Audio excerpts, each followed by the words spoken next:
When a student is obviously smart and capable and they struggle in school, it's very easy to think that they just need to put in more effort.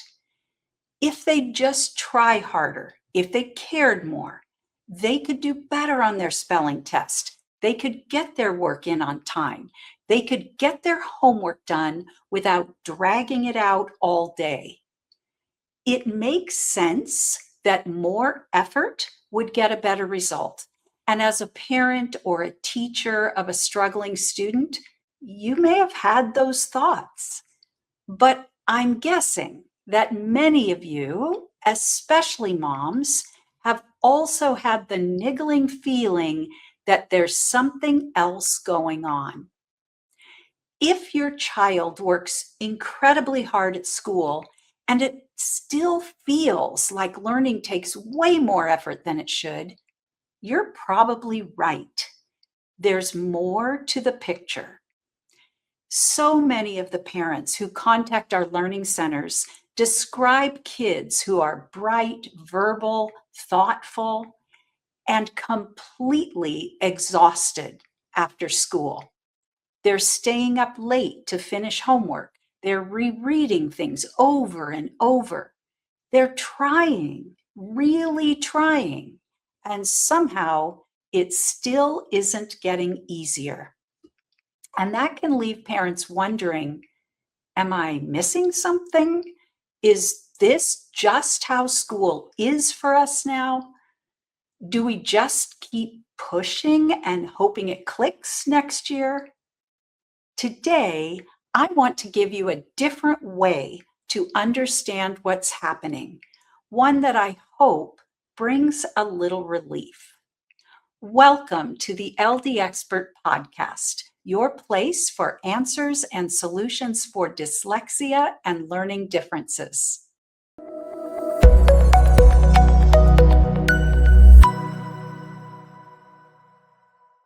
I'm your host, Jill Stowell, founder and executive director of Stowell Learning Centers and author of Take the Stone Out of the Shoe, a must-have guide to understanding, supporting, and correcting dyslexia learning and attention challenges. One of the most common misconceptions about struggling students is that effort equals progress. But in learning, effort and efficiency are not the same thing. Have you ever tried to ride a bike with a flat tire or even drive a car with a flat tire?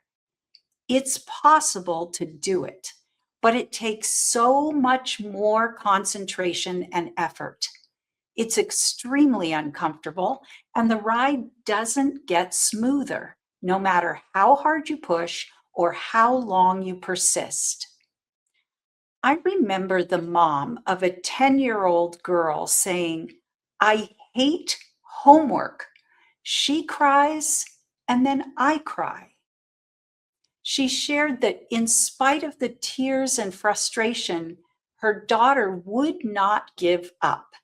She said that after working and working on a story, what her daughter read aloud sounded something like this. Once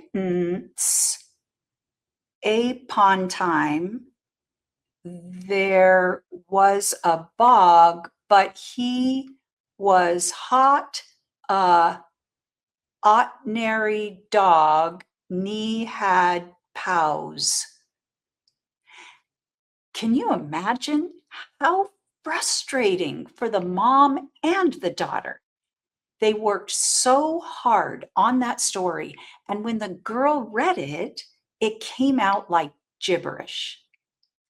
In my experience, our struggling students are actually putting out far more mental energy and effort than their peers, regardless of what it looks like. This is not an issue of motivation or effort. It's that the skills that make learning efficient aren't working smoothly. I want to pause here because this is really important.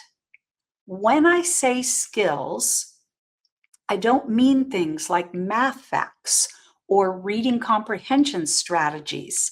I'm talking about the brain skills that learning is built on. Things like how efficiently a child takes in information, how quickly they can process it, how well they understand language, how easily they can focus, remember, and use what they've learned. The other day, I looked at the school testing for a fourth grade boy. He's a second language learner, so everyone has assumed that his struggles with reading, spelling, and comprehension are related to not being fluent in English. He's been given English as a second language instruction daily for 2 years, but nothing is changing. So he basically just kind of disappears in class. He's super quiet, he's completely lost, and no one knows what to do with him.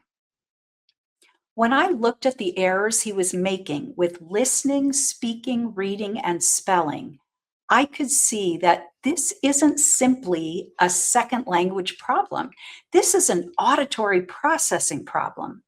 He can hear, but his brain isn't making sense out of what he's hearing. He seems to get the first two sounds in words often, but he can't process the rest of the sounds. They get out of order or they drop out completely. So think about when you have a really spotty cell phone connection, you're getting some of the words, but only a few of the sounds in others. So you put a lot of energy into trying to piece it together, but pretty soon it's just gone. You've lost the thread of the conversation. That's what an auditory processing problem can be like.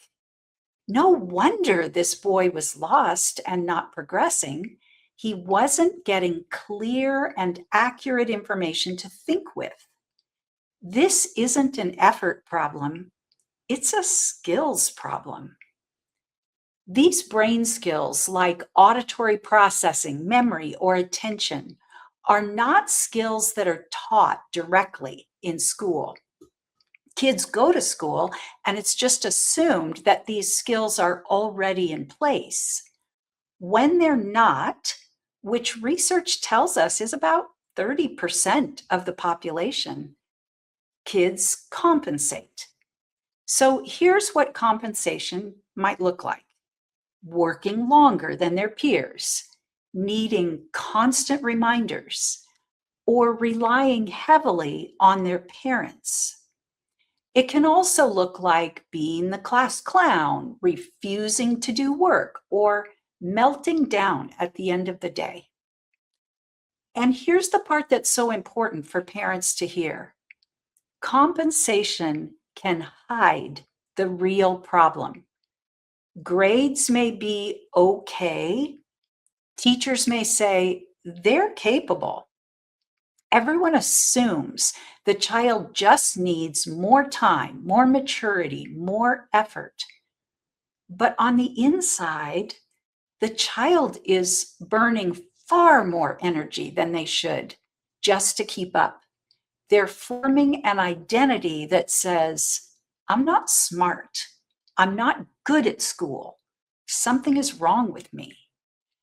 This is why we see so many bright kids who lose confidence over time, not because they aren't capable, but because learning feels disproportionately hard. When our kids struggle, whether we're parents or teachers, we want to help them. This is where I want to gently challenge something that many parents, many families have been told. A lot of support options, tutoring, special education, a lot of support options focus on helping kids manage school. More time, more strategies, more accommodations, more reminders. Those supports can be helpful, but they don't change how learning works. When the brain skills underneath learning don't improve, support often has to stay in place indefinitely. Changing how the brain handles learning so effort actually pays off makes the difference between help and life change. Parents often find us after having done years of tutoring. And one of the questions they consistently ask is, hey, we've done all this support. Why hasn't this been resolved yet? Well, it hasn't been resolved because the skills that are actually at the root of the problem haven't been addressed. Schools in many states are now required to do dyslexia screening and provide intervention for students who are found to be at risk or showing significant struggles with reading and spelling. This is new territory for many schools and teachers. I was helping a teacher who had just done dyslexia screening with her school's fourth and fifth graders. I was helping her to understand what she was looking at and what might indicate dyslexia. She has a really good sense about it and described the interventions that the state has put in place to help these at-risk students at her school. But when I listened to her, my heart just sank. The interventions are well-meaning and good, but they don't go deep enough. They address the symptoms that we can see, but they don't touch the brain skills at the root of the problem. They're working basically at the tip of the iceberg.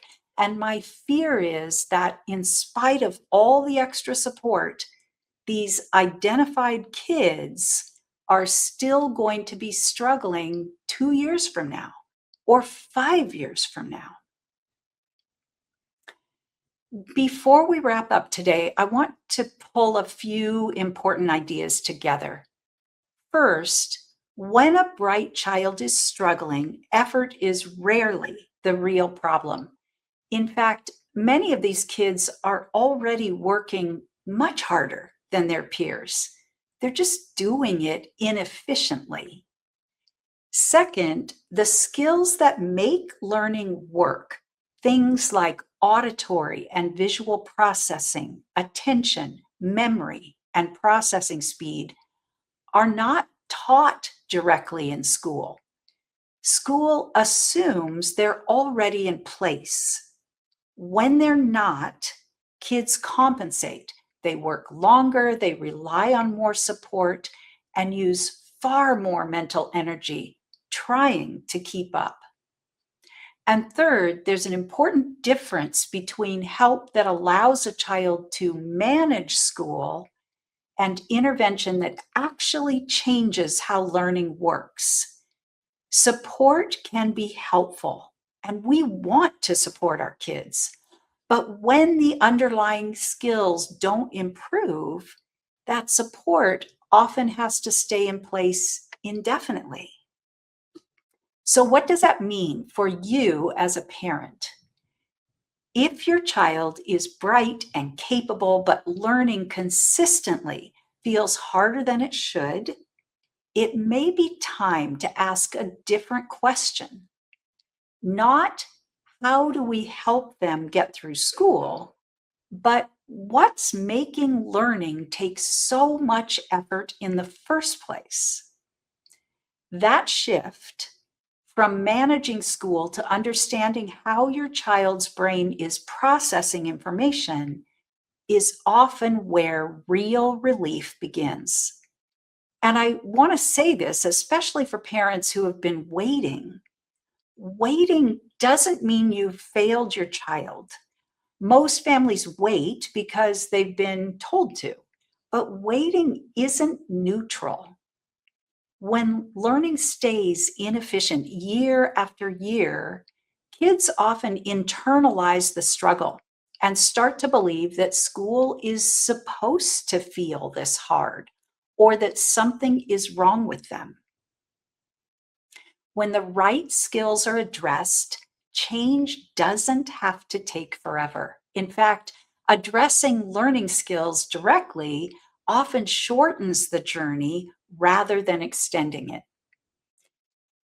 If there's one thing I hope you take away today, it's this: struggle is information. It's not lack of effort and it's not a character flaw. When learning takes more work than it should, something underneath deserves attention. And when that something is addressed, school and life can start to feel different.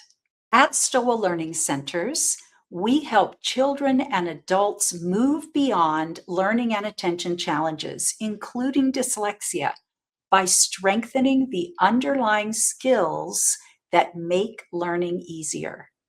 When those skills get stronger, everything changes: reading, writing, focus, confidence, even the stress around school. I can't believe I'm saying this, but many families are already thinking about summer. Summer can be a great opportunity because it gives us time to work on learning skills without the daily demands of school competing for attention. For parents who want to use that time to make big changes in a relatively short period of time, we do offer summer intensives, focusing progress into a shorter period of time and building real momentum for the year ahead. If you want to learn more or explore if this option is right for your child, you can find information at stowellcenter.com/summer. Thank you for taking the time to listen today. If this episode encouraged you, please like, subscribe, and share it with another parent who needs to know that lasting change is possible.